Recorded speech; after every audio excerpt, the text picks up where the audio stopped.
1889 3 सितंबर रामपुर पंजाब के सिख परिवार में एक बच्चे का जन्म होता है और इसकी परवरिश एक सिख परिवार में होती है। उस बच्चे का एडमिशन एक क्रिश्चियन स्कूल में कराया जाता है। जब वो स्कूल में पढ़ रहे होते हैं और समझने लगते हैं तो वो बाइबल के बारे में और बाइबल को पढ़ाने वाले लोगों से और बाइबल से बहुत नफरत करते हैं, उनको वो पसंद नहीं होता है। उनकी लाइफ में एक ऐसा टाइम आता है जहाँ पर उनकी मदर का देहांत हो जाता है जब वो 14 इयर्स के थे। और जब 14 इयर्स के थे उनकी मदर की डेथ हो गई, अपनी मम्मी के बहुत लाडले थे, उनकी मम्मी उनके बहुत क्लोज थी।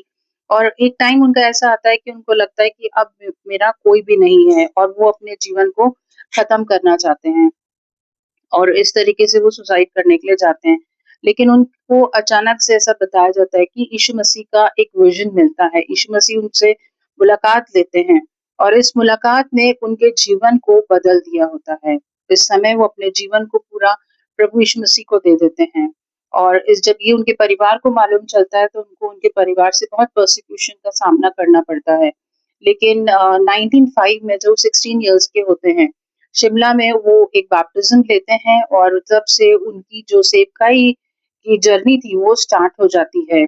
और यहाँ पर वो ऐसा सोचते हैं कि मैं जो यीशु मसीह का प्रचार है वो अडॉप्ट करते हैं एक भक्ति वाला कल्चर। वो चाहते हैं कि यीशु मसीह का जो मैं प्रचार करूँगा उसको मैं इंडियन तरीके से प्रचार करूँगा rather than using western culture को नहीं, इंडियन उससे करूँगा और भक्ति से, डिवोशन से उसको अप्रोच करते हैं वो। और वो बहुत ज़्यादा ट्रैवल करते हैं, बहुत सारी कंट्रीज़ को जाते हैं वो, इंटरनेशनल ट्रिप्स करते हैं जैसे यूरोप, ऑस्ट्रेलिया, यूएस। और 1918 से 1922 के बीच की ये बात होती है। और उनको लगता है फिर कि उनकी जो कॉलिंग है वो तिब्बत के लिए है। ऐसा बताया जाता है कि फिर वो तिब्बत जाते हैं और वो उनकी जर्नी का, उनकी लाइफ का वो लास्ट फेज़ था।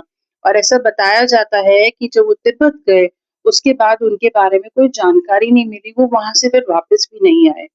ये थे साधु सुंदर सिंह। और मेरा विश्वास है कि इस जर्नी में जो भारत ने को एक ऐसा साधु मिला है, साधु सुंदर सिंह। मैं नहीं समझती हूँ कि आज से पहले ऐसा कोई और परमेश्वर का दास का एज़ अ गिफ्ट इंडिया को कहीं मिला होगा। और मैं समझती हूँ कि ये जो गवाही है साधु सुंदर सिंह जी की, ये मेरे और आपके हर एक के जीवन के लिए आशीष का कारण होगी। मैं विश्वास करती हूँ कि आप आशीषित हैं, प्रभु आप सबको आशीष दे। जय मसीह की।